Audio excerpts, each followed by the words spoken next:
What's up YouTube? My name is Amisbro. For this video we are going to be doing another game review, and this time we are looking at Prince of Stride, brought to us by Kadokawa Games and ASCII MediaWorks.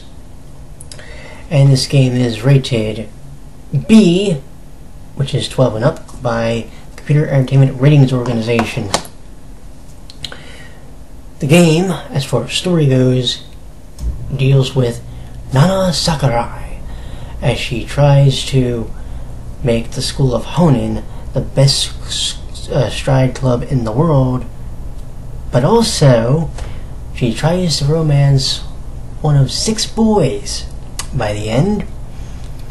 And I said 6. Well, wait a minute. There's 5 boys for Honan, right? Yeah. You know what the 6th is? Talk about that in a second. So, that is the general gist of the idea as far as your review of the game. Let's talk about the game mechanics. The general main mechanic that you're playing with is this. You will be looking at the different boys that you're going through, and you pick through the one that you want to train for that day. This is actually important in a couple different aspects. One is raising your team level. The other is raising your relationship level with a certain character. Now, how do we do that? When you're picking your character, on the right next to it will be a symbol. When you click on that symbol, when you click that character, you'll be picking them, and you'll be picking whatever their regiment is. And their regiment can raise a number of different things. Their mental, their gimmick, their slope, their sprint, their long, just to give an idea.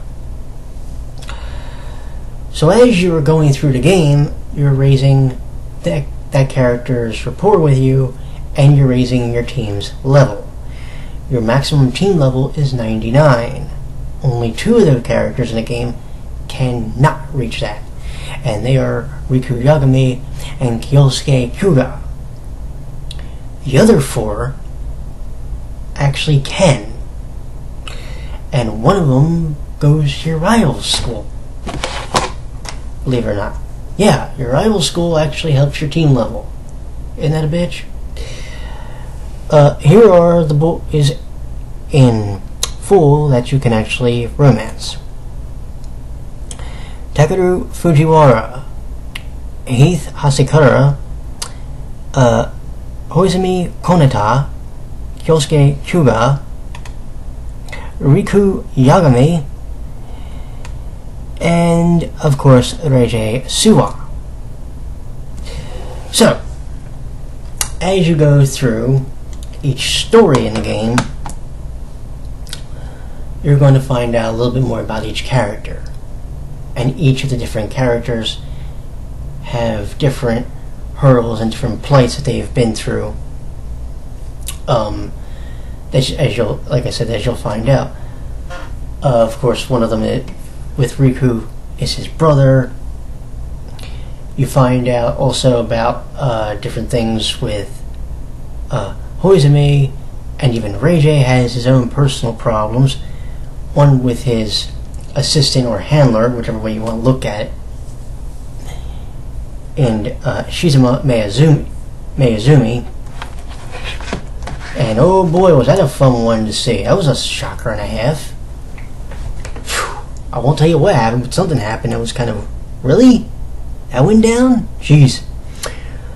But here's the thing about this game. Not only with those choices, but you do have to make the standard visual novel or otome choices. The only thing about it is those choices actually come up less than the other choices. Like it almost seemed like when they made this game, they wanted you to focus specifically on the sport and less about the romance in a weird way. Yes, we still know that picking through certain character choices builds up their relationship with you to get the best ending, but also the other choices would also dictate what happens, and they do, but they're not there as much, which is interesting.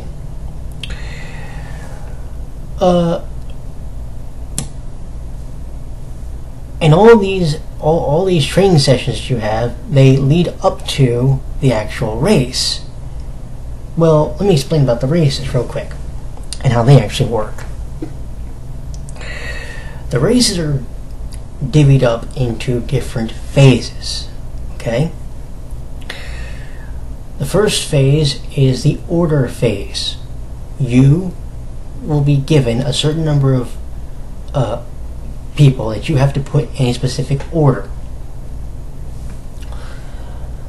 When you put them in the order, you may, if you did it right, get the maximum score possible. A maximum score for that part of the game is about 25 points, I believe.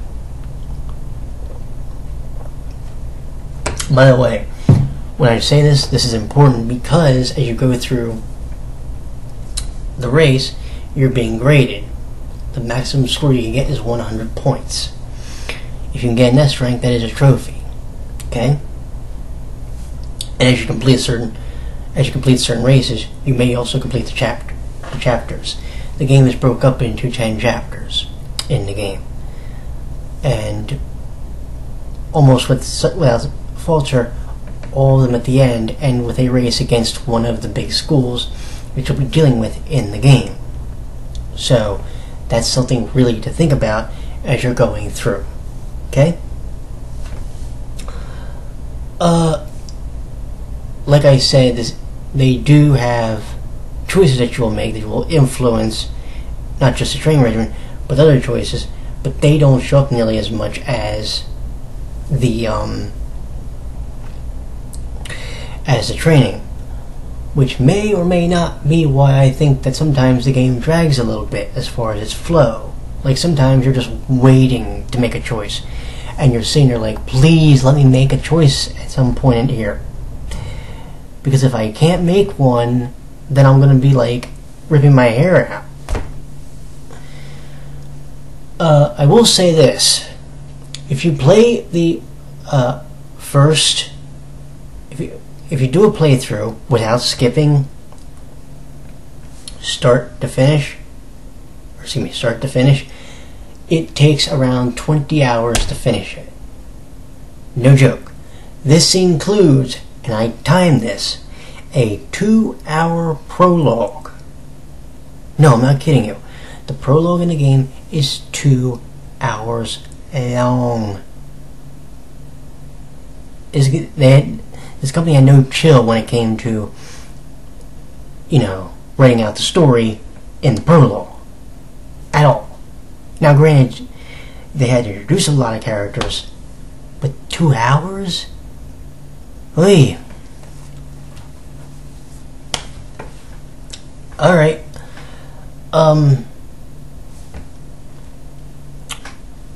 So that's a little unnerving. The mini games in the races outside of the order. There's one for doing what I call the handoff. And here's how that works. You get... A stride team is made up of 5 people, as we know. Okay. So, the first person goes, and he goes to do his relay with the second person. Well, here's what happens. The person will count... You'll hear the count 3, 2, 1. Before they say... When they get ready to say go, you have to stop a little white box in a light pink bar. And as long as any part of it goes in, you'll get the perfect timing award, and that is crucial to getting an S rank. But there's also some other mini games you have to play. One does involve choices, A or B. if you make the correct choice, you get a certain number of points there. So that's another thing you have to think about. That again will also influence a route in the game. But again, we really don't get a lot of this up until the races or certain other parts, which kind of annoyed me a little bit. And then, of course, there's the multiple choice aspect. How does this work? Very simple. For the final leg, or for the final handoff, what happens is this. There will be 4 choices on the screen. You have to take the analog stick on your PlayStation Vita, and you have to maneuver it to the correct choice. It's not really a question, it's more like a phrase. And what you do is, you click on the correct phrase. If you do, you get the maximum number of bonus points. For when you get wrong, you are deducted 2 points. Now what's funny is I say that, and yet when I did this, was doing the, I believe it was a Sase route, I actually lost 2 points for the multiple choice, even though I knew I clicked on them all right from the beginning. So I don't know why instead of getting a 20, I got 18. I also found out that the level, your team level, does not dictate the speed of the bar. What's weird is, like I mentioned, 2 characters in Kuga and Yagami, Riku, can't get maximum level. So because of that, it seems like their bar goes a mile a minute. The other 4 seem to have no issue, and it's a normal paced bar, especially for the final 2 races, which I thought was interesting. So you just have to be on your toes to try and get it at least somewhat in the bar, so you can still get the free timing award. But my whole thing is, why those 2 specifically and not the other 4? You know what I'm saying? I thought because of the personality of the character that it dictates the tempo of the bar, which I would have expected at the end. Well, Kuga is probably the most chilled person in the game, but his goes in the final 2 races. But once you can actually master the timing, it's not that bad. I've actually got it down pretty good. It's just getting it down, period, is a bit of a problem. Each character, as I mentioned, does have 2 endings, and those endings are usually dictated after what I call the Smileland Sprint, the race between you and Sase. The only character that it's not affected by, if I remember correctly, is Reiji. Although he has a whole different problem in Smileland. Anyway,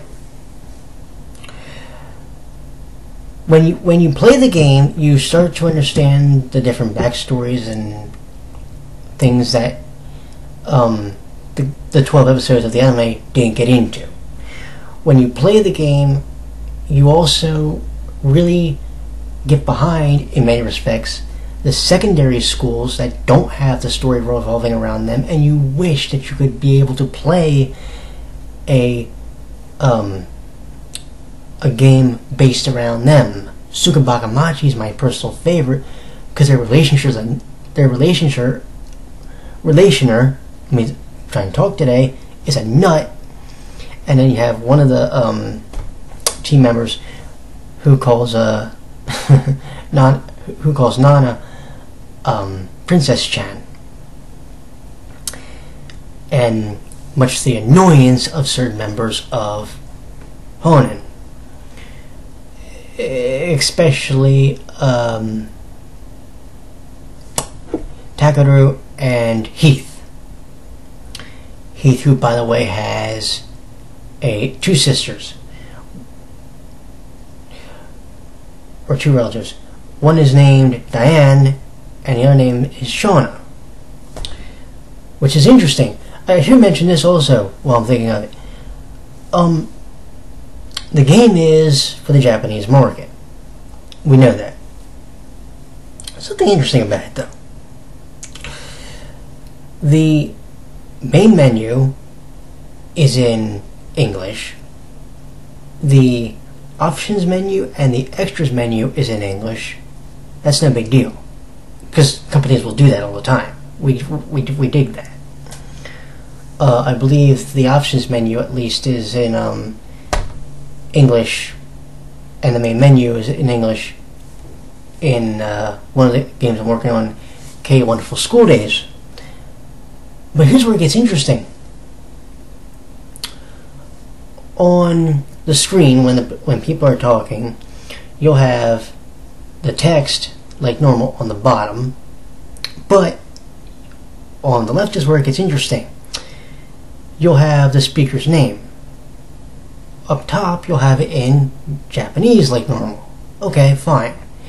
But what they did was, and this is really interesting, in the game, they put the speaker's name also in English underneath that in really tiny print. Now, I'm kind of curious as to why they did that, unless Kadokawa is thinking about making the game unless they're thinking about translating it for the English market, which is entirely possible. That's one possibility. The other possibility, well, I don't know. That was my main, thing, Because like I said, when I looked at it, a good portion of the game was already in English. So I'm wondering if they're planning on bringing it over, or what's going on. But we'll have to wait and see in the near future. I will say this. I don't mind that you go through day by day by day by day to train these guys. But you're literally almost playing, at least in the first like 2 playthroughs, you're literally playing from April to August. And it's fucking ridiculous. At least do this. Don't put the game on complete skip, because then you're going to miss out on a bunch of story and a bunch of character development. Put the game on skip red, so this way, when you go through the first playthrough, you can just skip all the stuff that you know you've read, and when you get to deviations, you can just read that accordingly. And that would be my personal opinion on what to do with the game. The animation is very nice, especially when they did the CGs. The way they did the animation there, whew, I loved it, man. Whoever did it specifically for them, as far as the animation, I love it. Don't get me wrong, Madhouse, when they did the anime, did brilliant with it. But this was really well done. And some of the scenes you had to see that were kind of cute and campy, you really just got to really love the characters. And I think that was one of the things I really enjoyed and admired about the game.